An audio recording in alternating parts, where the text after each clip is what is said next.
It's Mad Hadda. I'm breaking down the second verse of the first single off my Into the Rabbit Hole EP. It is called Never Know. Alright.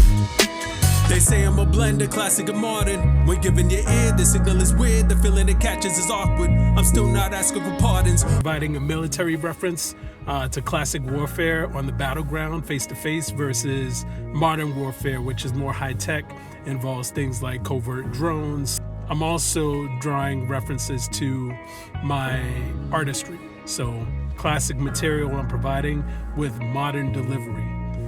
On the warpath, the craft is a dark, then all of the tracks that get barged in.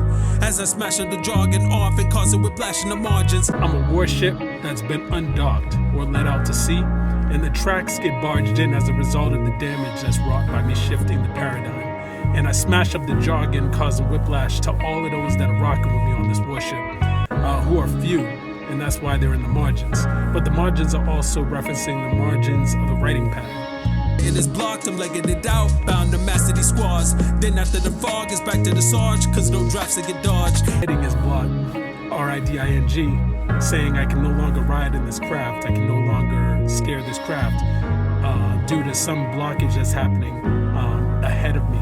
But instead, I'll switch my means of transportation, so I'm legging it out. And now I'm on land. But I'm also talking about writer's block. So the fog of confusion comes in war, but it also happens when you can't get past a particular piece of work. So there's a fog of confusion or a brain fog when you can't think of anything. Even with fatigue, we're never at ease. We stand at attention with ours. The rate is so decorated, we weighted down by the patches of stars. I'm confronted with an intractable challenge, but never give up. And our dedication has been recognized so much that it also becomes a burden, and it's difficult to maintain.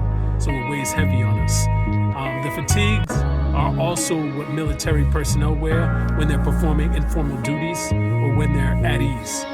Men at arms with brandishing charms, contraband in the scratches and scars. Not here for a badge and applause, given the fact the pen is retracted. And a man at arms is a heavily armed soldier during medieval times who was skilled in battle, but again, it references the heavy burden that's being put on our body.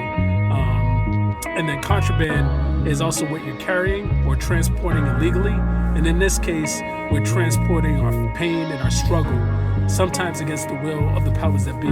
Not here for a badge and applause, given the fact the pen is retracted to cause a massive response. The casualties haunts is chilling. All of the innocence once thought militant, eventually rendered the ash from these bombs. The pen is retracted, but also the pin is retracted like on a grenade. Both are lethal and are drawn for a massive response. And those who fall victim, they haunt our dreams, and it's chilling. Both their body is chilling, but also it's chilling to think about them haunting our dreams. But it also haunts their children or children. And the innocence that we once thought militant highlight the fact that many people are inadvertently impacted through our thirst for war. And we think they're the aggressors. In actuality, they're also oppressed, and they're acting out in the only way that they know how. The village we pillage is now where savage is gone. Rebellion more resilient. The villainous skill is still to hatch and respond. Villages that we pillage, they could be actual villages, like in the military sense, or they could be their communities or they associate with. We're pillaging them. And now, with what we're calling the savages are gone, rebellion's more resistant. So the rebellion is like whoever comes after them, they're their offspring or the different folks that were aligned to their particular cause. And their skill is to hatch and respond, which basically is to grow stronger due to the revenge that they have for you.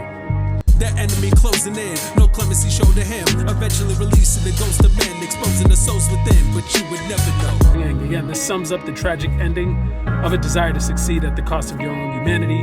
And no clemency suggests that even after trying to right your wrongs in different ways and sacrificing yourself to spread the message, at the end your true soul is revealed and is corroded or rotted by all the heinous things that you did to get to this point. Coming up with the game, huddled up in chains, broken up with fame, growing out of the face, set it all ablaze. I'm telling you things you would never know. Venom in my veins, you the one that changed.